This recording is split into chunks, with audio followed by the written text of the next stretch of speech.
पद्मशाली शिक्षण संस्था संचलित कुचन प्रशालेमध्ये क्रांतीज्योती सावित्रीबाई फुले जयंती बालिका दिन म्हणून उत्साहात साजरी करण्यात आली।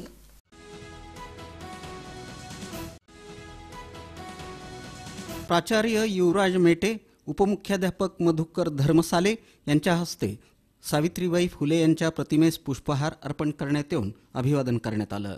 सावित्रीबाई फुले जयंतीनिमित्त मुलींनी सावित्रीबाईची वेशभूषा परिधान करून त्यांना आदरांजली वाहिली। त्यांच्या महान कार्याची ओळख दिव्या भारत निकिता श्रीराम यांनी करून दिली। मी सावित्रीबाई बोलते हे एकपात्री नाटक आम्रपाली गायकवाड हिनं सादर केलं। ओव्या सावित्रीबाई फुले यांच्या याचं सादरीकरण साक्षी भटकर हिनं केलं। सावित्री तू होतीस म्हणून हे गीत मीनाक्षी पामू, निकिता श्रीराम, दिव्या भारत, अर्चना गरदास यांनी गायलं। तू होतीस म्हणून सावित्री, माझ्या जगण्याला अर्थ आला, माझ्या जगण्याला अर्थ आला।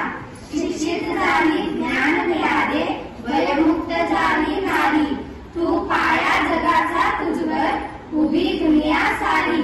बेटी बेटा समान सारे, तू कायदा कसा केला, तू होतीस म्हणून सावित्री, माझ्या जगण्याला अर्थ आला, माझ्या या कार्यक्रमाला पर्यवेक्षक दत्तात्रय मेरगू, प्रणिता सामल, मल्लिकार्जुन जोकारे, रजनी बोलाबत्तीन, सविता चिप्पा आणि सर्व शिक्षक उपस्थित होते। कार्यक्रमाचं सूत्रसंचालन आणि आभार प्रदर्शन स्वप्ना मोरे यांनी केलं।